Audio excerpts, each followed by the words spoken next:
Hello, this is Marshall Zhukov, and here we are together again on YouTube. Some people who are possible aficionados of this firearm may already know what it is just by seeing the logo. I like this logo. I don't know why. Maybe it's just because I like the gun, because I like the caliber that it's chambered in. But as it focuses a bit, we can see, and I made a reference to this since my last video with the Colt Trooper. It's been about a year, I guess, about the Coonan 357 Magnum automatic pistol. It's very similar to a 1911, and we'll see more here. This is the Coonan Compact in 357 Magnum stainless version with the night sights. I had this holster made by a company called Shark Tack. Maybe some of you have heard of it. I don't know. They've got an Instagram page. You can see some of the things that they've done there, but it was done at a local gun show. I was able to go in there, and they made it while I waited. So it's nicely molded to the gun. It's inside or outside the waistband. You can do it either way. It's set up for inside the waistband right now. And it slides right in real nice. It's got a little bit of a retention as I slide it off with one hand here because my phone is occupying my other hand. But it's quite a nice pistol. I really like it a lot. It's got the shorter barrel with the night sights, and the trigger on it is really nice. It's a single action only, just like a standard 1911 pistol. And here we can see the Coonan 357 etched into the slide here. I've got probably close to 500 rounds through it right now. It's pretty much the recommended break-in period. I've shot all different kinds of weights of 357 mag ammo through it already. And here's one of the magazines for the compact model. It's a 6+1 in the compact. Right now I think these are some 140 grain hollow point rounds, and this is it's my carry gun. I really like it. It's a bit heavy, but it's okay for me. I can manage to carry it just fine. But it's nicely made. It's got a great feel. The only thing that's different really between this and a 1911 pistol is you've got a little bit longer of a slide release here because of the longer grip frame here for the, of course, longer round and longer magazine to fit in there.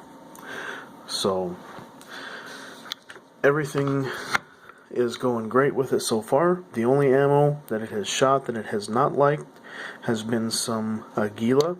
I believe that's Mexican manufacturer ammo. For whatever reason, this particular pistol didn't like it. There may be others that do. I'm not sure. If you guys have a Coonan pistol and are checking out the video, please comment on your findings as well with ammo or anything else that would be prudent or pertinent for anybody else that's maybe looking at buying one. Yeah, they're not cheap, but I thought it would be a worthwhile and worthy investment to have one.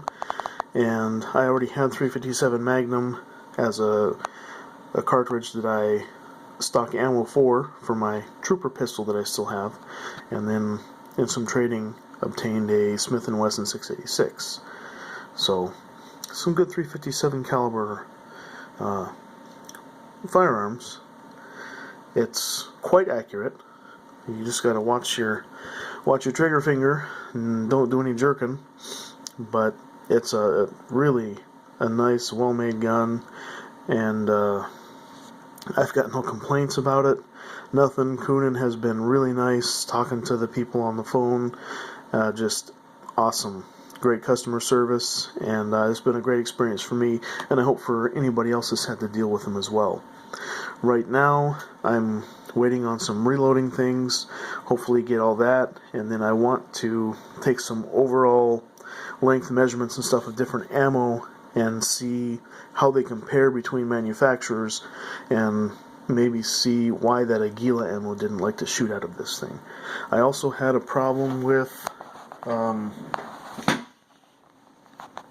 PMC.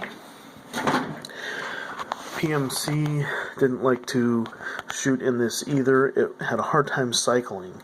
It would take the slide back, it would eject the round, but the new round coming in, it would load it partially, and it would just be just a little bit out of battery by like a 1/16 of an inch or something. So just a tap on the back of the slide would put it fully into battery, and it would fire and cycle. So I was a bit confused with that, not sure why, and of course I forgot my calipers to take overall length measurements to see if there was a difference between the different types of ammo I was shooting, rim thickness, or whatever, I'm not sure. Maybe the extractor needed to be tuned a little bit, who knows, but with everything that I've shot with it so far, it's been great. The only thing I've noticed is it's kind of thirsty as far as lubrication goes. I keep it really well lubed with Tetra gun grease and some, probably like a CLP oil or another kind of a gun oil lubricant for shooting. So I'll do a little mix with that stuff, and it's just been excellent. This is very accurate, and I'm excited to keep shooting it and hone the accuracy and find something that it really likes. The recoil for me is manageable. If your target's too close at the range, 3 yards maybe is probably too close because you might blow it off the hanger or whatever. If it's just a single piece of paper hanging in the wind, so to speak. But everything has been great so far, and I'm really excited to continue with the Coonan 357 Magnum pistol. So please, if you have any questions, ask questions. I'll do everything I can to answer them best I can with my experiences with this Coonan. And if you have any input, insight, opinions, please feel free to share and make a good discussion for other people that may come by and want to learn, or if they're interested in the Coonan 1911 style pistol as well. So for now, Marshall Zhukov signing out on the Coonan 357 Magnum.